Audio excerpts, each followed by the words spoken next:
ناظرین، یہ جس شخص کی تصویر آپ اپنی اسکرین پر دیکھ رہے ہیں یہ ہیں سیمسنگ کمپنی کے مالک، جو سن 2014 میں کوما میں گئے اور سن 2020 تک کوما میں رہنے کے بعد آخر اس دنیا سے چلے گئے۔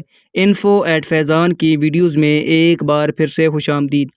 ناظرین، مریض کی کہانی 1940 میں شروع ہوئی تھی۔ اس کے والد نے جنوبی کوریا کے شہر ٹائگو میں چھوٹی سی کمپنی بنائی۔ کوریائی زبان میں 3 ستاروں کو سامسنگ کہتے ہیں۔ قدیم روایات کے مطابق اکٹھے طلوع ہونے والے 3 ستارے کبھی بھی غروب نہیں ہوتے۔ والد لی بیونگ چل نے خوش سگونی کے لیے کمپنی کا نام سامسنگ رکھ دیا۔ یہ لوگ شروع میں فروٹ اور فروزن فش ایکسپورٹ کرتے تھے۔ دوسری جنگ عظیم کے بعد تعمیر نو شروع ہوئی تو سامسنگ خوراک سے کنسٹرکشن انڈسٹری میں آ گئی اور اس نے دھڑا دھڑ عمارتیں، پل اور سڑکیں بنانا شروع کر دی۔ لی بیونگ چل نے ان ٹھیکوں میں کروڑوں روپے کمائے۔ یہ سمجھدار انسان تھے۔ یہ جانتے تھے کہ انسان کو اپنے سارے انڈے ایک ہی ٹوکری میں نہیں رکھنے چاہیے۔ چنانچہ یہ کنسٹرکشن کے ساتھ ساتھ ٹیکسٹائل، فیشن اور الیکٹرانکس کے کاروبار میں بھی آ گئے۔ گروپ بڑا ہوتا گیا۔ لی کن ہی لی بیونگ چل کے تیسرے بیٹے تھے۔ یہ کنز ذہن اور لاابالی مزاج کے لڑکے تھے۔ پڑھائی میں دل نہیں لگتا تھا لیکن والد انہیں ہر حال میں پڑھانا چاہتے تھے۔ لی کن ہی نے ویسڈا یونیورسٹی سے اکنامکس کی ڈگری لی اور بزنس کی اعلیٰ تعلیم حاصل کرنے کے لیے جارج واشنگٹن یونیورسٹی امریکہ میں داخلہ لے لیا۔ جارج واشنگٹن کا دور لی کی زندگی کا فضول اور ناقابل بیان زمانہ تھا۔ یہ اپنی ڈگری تک مکمل نہ کر سکے۔ والد نے انہیں واپس بلا لیا اور کنسٹرکشن اور ٹریڈنگ کے کام میں لگا دیا۔ یہ گرتے پڑتے کام کرتے رہے۔ والد ان کی کارکردگی سے مطمئن نہیں تھے۔ ان کا خیال تھا کہ یہ پوری کمپنی کو ڈبو دیں گے۔ والد 1987 میں انتقال کر گئے اور لی کو مجبوراً کمپنی سنبھالنا پڑ گئی۔ کمپنی اس وقت 34 مختلف شعبوں میں کام کر رہی تھی۔ لی کے لیے اگلے 5 سال بہت مشکل تھے۔ یہ ایک دفتر سے دوسرے اور دوسرے سے تیسرے کی طرف دوڑتے رہتے تھے، یہاں تک کہ 1993 آ گیا۔ لی کو اچانک محسوس ہوا کہ ہم بہت زیادہ مصنوعات بنا رہے ہیں جس کی وجہ سے ہم کوالٹی میں مار کھا رہے ہیں، جبکہ ہمارے حریف صرف ایک کام کرتے ہیں اور ان کی مصنوعات کی کوالٹی سامسنگ سے بہت بہتر ہے۔ لی کو محسوس ہوا اگر ہم نے اپنے حریفوں کو کوالٹی میں مار نہ دی تو ہماری کمپنی ہمیشہ کے لیے ختم ہو جائے گی۔ چنانچہ اس نے ایک دن اپنے تمام ایگزیکٹوز کو جمع کیا اور ان سے کہا، ہم آج سے اپنی بیوی اور بچوں کے علاوہ سب کچھ بدل رہے ہیں۔ تم لوگ نقصان کی پرواہ نہ کرو۔ ہم اگر فٹ پاتھ پر بھی آ جائیں تو بھی کوئی مسئلہ نہیں۔ آپ بس صرف اور صرف کوالٹی پر توجہ دیں۔ ہماری پروڈکٹس ہر صورت مارکیٹ میں نمبر 1 ہونی چاہیے۔ سامسنگ کے لوگوں کو گارنٹی ہونی چاہیے کہ ان کی پروڈکٹس بہت اچھی ہیں۔ یہ میجر شفٹنگ تھی۔ کمپنی کی انتظامیہ نے انہیں سمجھانے کی کوشش کی لیکن وہ ڈٹے رہے۔ وہ ہر قسم کا نقصان برداشت کرنے کے لیے بھی تیار تھے۔ ایگزیکٹوز نے ہار مان لی اور تعداد کی بجائے معیار پر چلے گئے۔ شروع کے سال بہت مشکل تھے۔ کمپنی کے گودام کباڑ خانہ بن گئے۔ مارکیٹ میں سامسنگ کا انبار لگ گیا۔ لوگ اس کے سائن بورڈ کے قریب سے بھی نہیں گزرتے تھے۔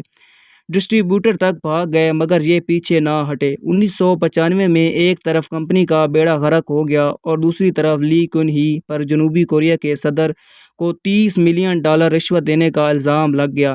یہ تفتیش، انکوائریاں اور عدالتی مقدمات کا سامنا بھی کرنے لگے۔ وہ دور مشکل تھا مگر اس دور نے انہیں پگھلا کر کندن بنا دیا۔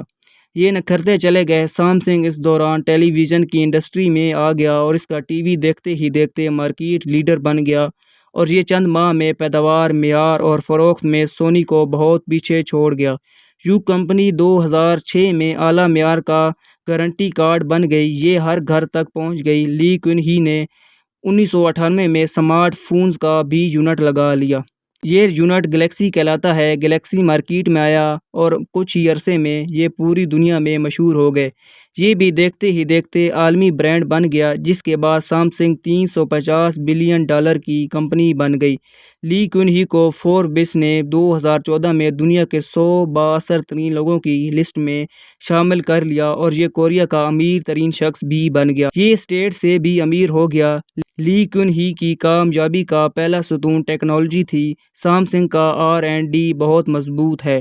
اس نے اہل ترین سافٹ ویئر اور ہارڈ ویئر انجینئرز بھی بھرتی کر رکھے ہیں جن کی وجہ سے یہ گروپ پچھلے 10 برسوں سے مارکیٹ کو لیڈ کر رہا ہے۔ دوسرا، یہ گروپ معیار پر بھی کمپرومائز نہیں کرتا۔ آپ ان کی کوئی پروڈکٹ اٹھا کر دیکھ لیں، پیکنگ سے لے کر سائز تک، آپ کو اس کا معیار حیران کر دے گا۔ اور تیسرا، لی کون ہی خرید و فروخت کا ایکسپرٹ تھا۔ یہ راستے کی ہر رکاوٹ کو خرید کر یا گرا کر آگے نکل جاتا تھا۔ یہ جنوبی کوریا کے قوانین تک بدل دیتا تھا۔ یہ اپنی مرضی کی حکومتیں بھی لاتا تھا اور اعلیٰ عدالتوں کے جج بھی بدل دیتا تھا۔ چنانچہ یہ اسٹیٹ کے اندر ایک اسٹیٹ بن گیا اور یہ اسٹیٹ اصل اسٹیٹ سے بڑی اور مضبوط تھی۔ آپ جنوبی کوریا کی تاریخ نکال کر دیکھ لیں، آپ کو ملک کے ہر سیاسی اتار چڑھاؤ کے پیچھے سام سنگ اور لی کون ہی ملے گا۔ یہ درجنوں مرتبہ انکوائریوں، تفتیشوں اور مقدمات کا ہدف بنا۔ اس پر صدور کو رشوت دینے کی الزام بھی لگے اور اسے سیاسی خرید و فروخت کا بیوپاری بھی کہا گیا۔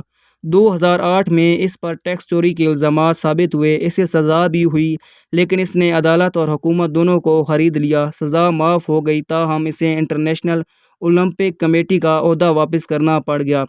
یہ پورے کوریا میں بدنام تھا، مگر اسے کوئی ندامت، کوئی پریشانی نہیں تھی۔ یہ میدان میں ڈٹا رہا۔ یہ خود اپنے منہ سے کہتا تھا، آپ اگر دولت سے آسانیاں نہیں خرید سکتے تو پھر آپ کو دولت مند ہونے کا کوئی فائدہ نہیں۔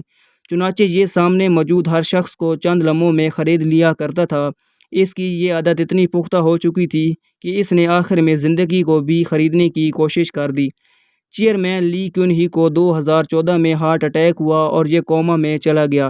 اس کی وصیت کے مطابق اسے وینٹی لیٹر پر شفٹ کر دیا گیا اور اس کے لیے نئی ادویات کی ایجاد کا کام شروع کر دیا گیا۔ سام سنگ نے درجنوں ریسرچ اداروں کو فنڈنگ کی، بڑے سے بڑے ڈاکٹر کا بندوبست کیا اور قیمتی سے قیمتی ترین ادویات بنائی گئیں، مگر لی کون ہی کومے سے باہر نہ آ سکا۔ اس کے بیٹے لی جائے یونگ نے کمپنی کی باغ دوڑ سنبھال لی۔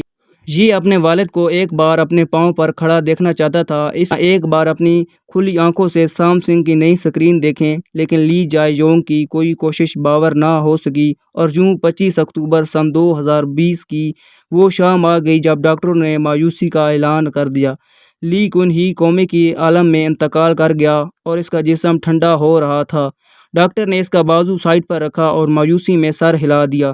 سیمسنگ کا مالک مر چکا تھا، لیکن مرنے کے باوجود اس کے اکاؤنٹ میں $20 بلین تھے اور یہ $350 بلین کی کمپنی کا مالک تھا، مگر $350 بلین کی کمپنی اور $20 بلین کے اکاؤنٹس موت کا مقابلہ نہ کر سکے۔ لی کون ہی کی موت نے ایک بار پھر ثابت کر دیا، انسان دنیا میں دولت کے ذریعے سب کچھ خرید سکتا ہے، لیکن یہ کتنا ہی بڑا بیوپاری کیوں نہ ہو جائے، یہ ایک بھی اضافی سانس نہیں خرید سکتا۔ کہتے ہیں انسان اگر زندگی خرید سکتا تو ہم آج بھی نمرود اور فرعون کی خدائی میں سانس لے رہے ہوتے۔ ناظرین، یہ تھی ہماری آج کی شاندار ویڈیو۔ ہمارے یوٹیوب چینل کو لازمی سبسکرائب کریں مزید اس طرح کی ویڈیوز دیکھنے کے لیے، اور ہماری اس ویڈیو کو بھرپور لائک اور شیئر کریں، اور کمنٹ سیکشن میں ہمیں کوئی نہ کوئی ٹاپک ضرور بتائیں جس پر ہم لوگ آپ کے لیے ویڈیو لائیں۔ آپ سے ملاقات ہوگی ایک اگلی ویڈیو کے اندر، تب تک اللہ حافظ۔